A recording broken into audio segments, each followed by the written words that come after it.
अपना और राम के बीच में जो चरित्र हुआ उसको सुना रहे हैं।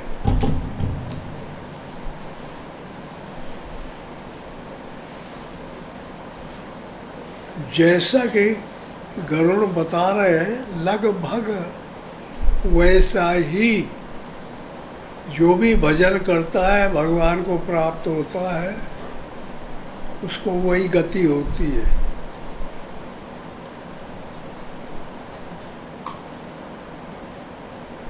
जो रहे ज्ञान अखंड एक रस, ईश्वर जीवई भेद कहु कस।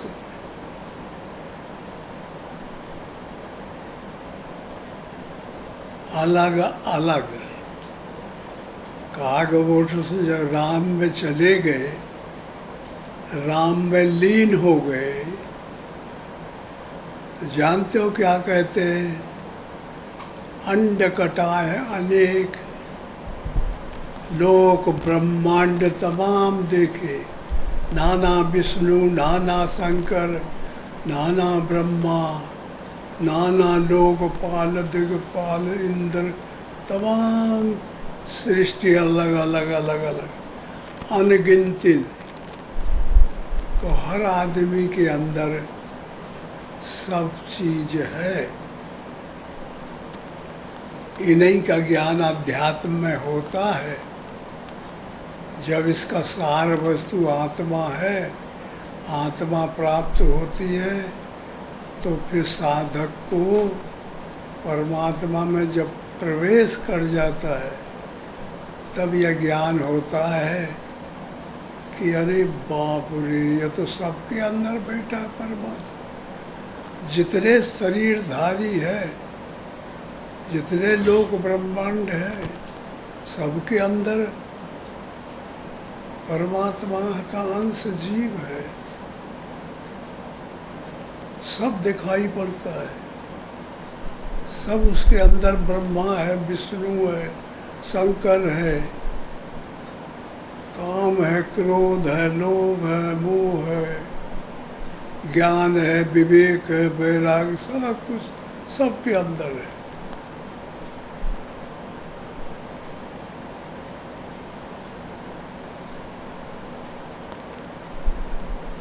जो एक साधक परमात्मा को पाने के टाइम पे कंडीशन अपनी बताता है, वही कागभूषण जी ने बताई। ये विचार मन से होता है।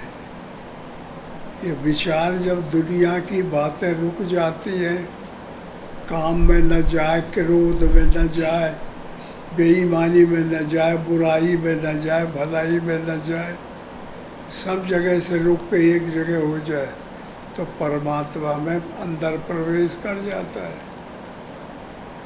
और जब परमात्मा पे कर जाता है तो सब जितने लोग हैं सबको देखता है वो, क्योंकि परमात्मा का वहाँ कनेक्शन है आत्मा। परमात्मा में जो हो जाएगा वो दुनिया उसको दिखाएगी। सब हर आदमी के अंदर वो होगा। और वो माया के बस परवश रहता है, और माया ईश्वर के बस परवश रहती है।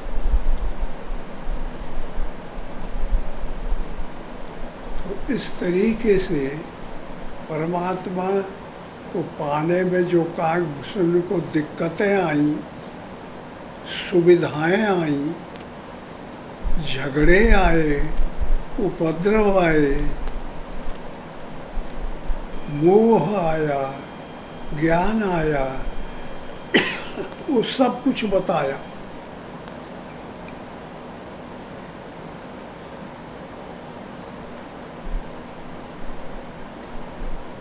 वही साधक को करना चाहिए।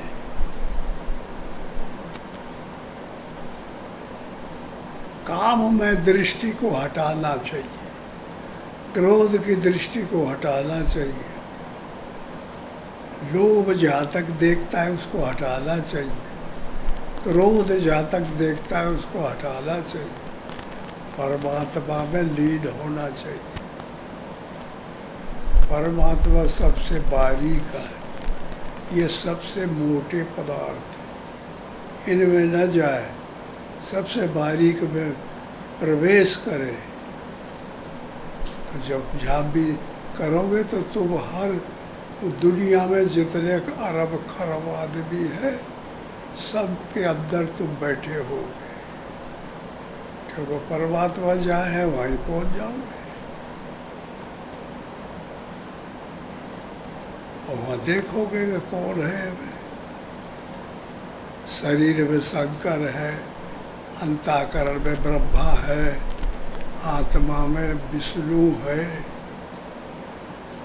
तीनों देह में बेईमानी भरी पड़ी है, ईमानदारी भरी पड़ी है, अंड कटाया अनेक,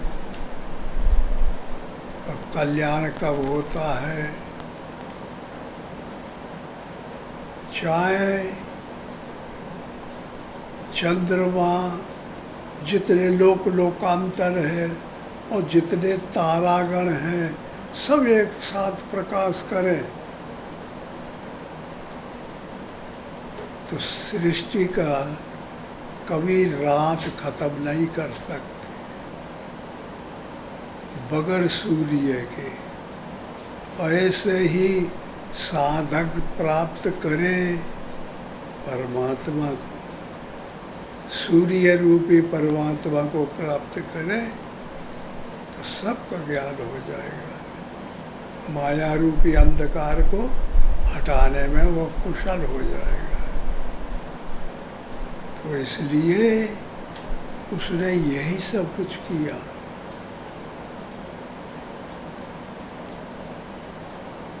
जब अवध में पैदा होते हैं तब दौड़ के मैं आता था, जब जब वो अवतार हो तभी मैं अयोध्या पहुंच जाता था। तो लड़के कुछ खा रहे हैं, खेल रहे हैं, तो मैं उन्हीं के किनारे जाके बैठ जाता था। जो गिर जाए कण के वही बीर बीर के खाता था। उनके हाथ में रोटी का टुकड़ा है तो जाऊं तो लेने के लिए तो जल्दी से वो दौड़ निकल जाते थे, नहीं देते थे। और जब मैं भागूं तो पूप टुकड़ा दिखाते थे कि ले ले। ऐसे जैसे लड़के अब सब में खेलते हैं ऐसे भगवान मुझसे खेलते थे। तो ये सब कोई खेलता है। जब ध्यान लगाते हो तो लोग, तो जब रुक जाता है मन एक क्षण भरे के लिए, तब फिर मस्ती आती है, स्वरूप आता है और फिर तमाम घेर लेते हैं कल्पनाएं। यही भागना दौड़ना, भागना दौड़ना। कभी ध्यान में मन रुका, कभी नहीं रुकता, कभी रुका, कभी नहीं रुकता। परमात्मा की तरफ कभी जाता हूँ, कभी रुक जाता हूँ, कभी रुकता हूँ, कभी बढ़ जाता हूँ। कभी दुख लगता है नहीं पहुँच पाया तो फिर आनंद में कूद पड़ता हूँ, विभोर हो जाता हूँ जब बढ़ता हूँ। यही हरकत है कांक्षण की, कांक्षा रूपी कौवा है। और भूषुंड कहते हैं जो परमात्मा रंग में और रंग जाए पूरा शरीर और पूरा अंग अंदर, कोई दूसरा भूषुंड हो जाए, एकदम सर्वव्यापी हो जाए। तो ऐसे ढंग से ये चीज़ें बन के तैयार होती है। साधन के रफ्तार से शब्दों का गठन हो जाता है। जैसे जैसे समझेगा जैसे जा रहा है तैसे ही उसको याद आता जाता है, जैसे बताता जाता है। तो इसलिए कागभूषण ने गरुड़ से वही सब बताया।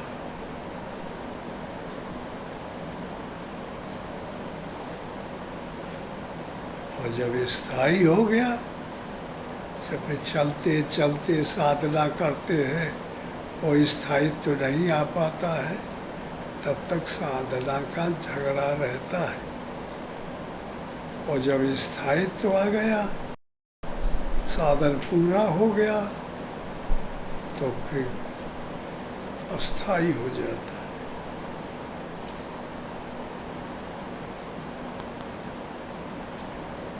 दृढ़ता आ जाती है, फिर सबका अधिकारी बन जाता है, हर चीज़ मालूम हो जाती है उसको। कोनो कहीं का प्रसंग हो, परमात्मा स्वरूप के ऐसी जगह पर है जहाँ से सब दिखाई पड़ते हैं, सबके अंदर पहुँच जाता है, जाने की जरूरत नहीं है, ऐसे दिखाई पड़ जाता है। तो कागभूषण की यही कंडीशन हो गई है। शंकर के जैसे शंकर की यही कंडीशन हो गई है। बैठे हैं तो ज़्यादा बात नहीं कर पाते, या आँख बंद होने लगती है, समाधि होने लगती है। समाधि कहते सम हो जाता है। सम कौन है? परमात्मा। असम कौन है? माया। और समत्व को जो प्राप्त हो गया तो परमात्मा को प्राप्त किया। तो इस तरीके से शंकर जी या कागभूषण स्वयं शंकर जी कहते हैं कि मैं जो कुछ कर सकता हूँ वो कागभूषण भी कर सकता है। समझ लो, जो अमर कथा मैंने पार्वती को सुनाई, वो अमर कथा वो भी सबको सुना सकता है।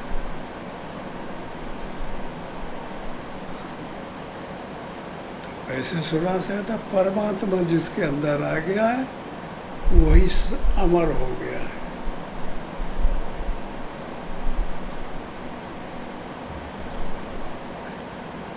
उसे लाने के लिए कष्ट सहन करना पड़ता है।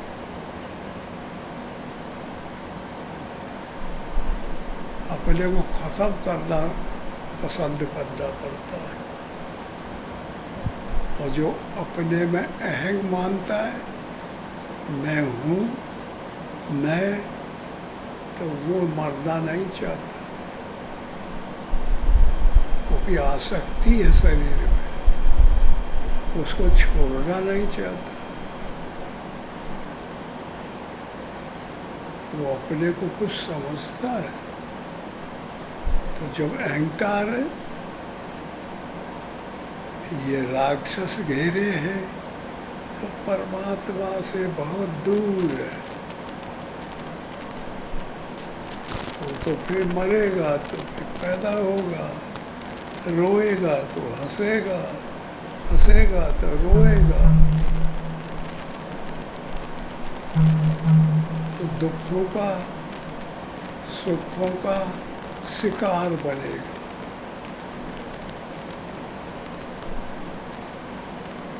जो तीनों काल में नहीं है उनको होना पना मान लेगा। और जो कागभूषण बताते हैं कि राम जो है थोड़ा हंसे तो झट मुंह में चला गया, अगर थोड़ा राम अपने अनुकूल हुए ताही वो प्रवेश कर गया। साधक अपना चोला छोड़ परमात्मा का चोला को पहन लिया, तो वो सब जो परमात्मा जैसे सब जगह देख रहा है ऐसे वो देख रहा है। तो मैंने अंड घटाए अनेक लोकांतर देखे, सब आना ही भांति, अनेक खंड कटाय अनेक, जग राम न देख्यो आन। राम सबके अंदर एक है और सब अनेक कलरों से जुटा हुआ आदमी है। मिट्टी भी है, पानी भी है, आगी भी है, सबके शरीरों में सब तत्व है और सब ने बना के दिया है। तो माया पराधीन है और परमात्मा पराधीन माया है।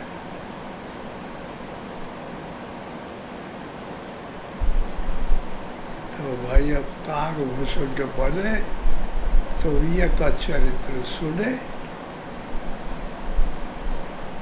काग भुसुंड नहीं बनेगा तो चरित्र सुनने में भी नहीं सुनाई पड़ेगा। वो तुम्हें अंदर भर दे तो नहीं पता चलेगा। साधना करनी चाहिए।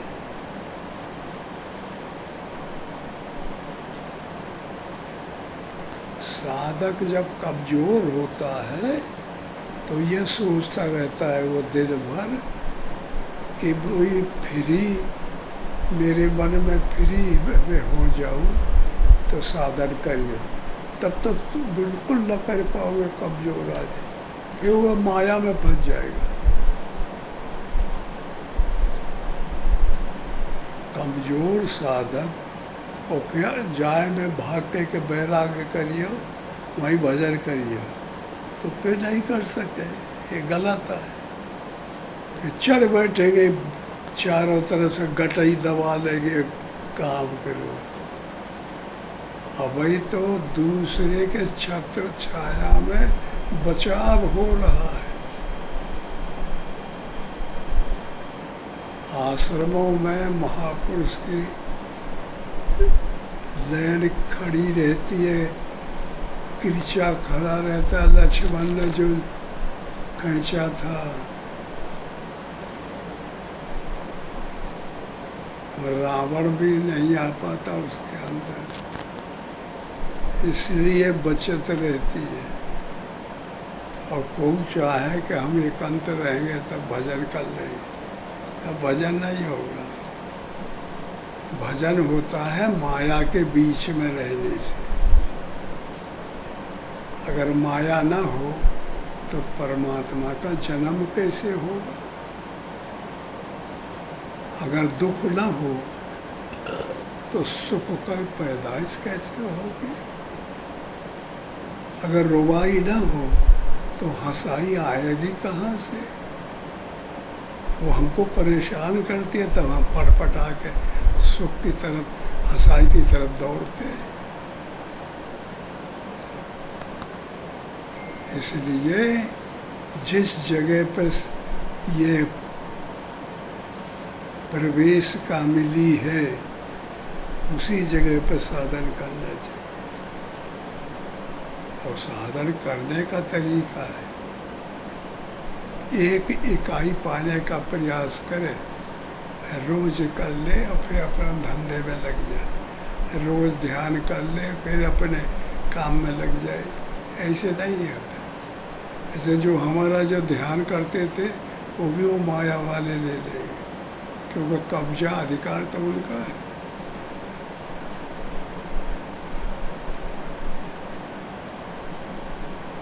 जितना भजन करे उतने को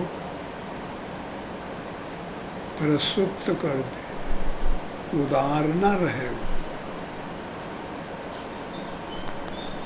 परमात्मा को दान कर दे तो परमात्मा ले लेगा, तो माया नहीं ले पाएगी। और जो तुम अपने पास रखोगे तो रोज का भजन तुम्हारा चोरी हो जाएगा। इससे फिर साधक की प्रगति नहीं हो पाती।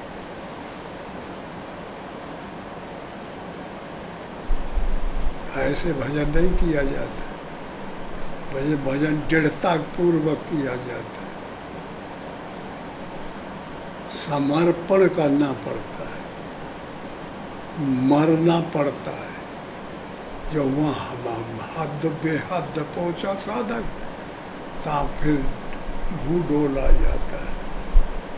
तो अंतर जग में कांप के रहे, कोई साधक के संकेत मिलेगा, हनुमान दिखाई पड़ेगा, गुरु दिखाई पड़ेगा, वो गाइड बताएगा, वो रास्ता बताएगा, फिर उसके अनुसार चलो, तब फिर लाभ हो सकता है।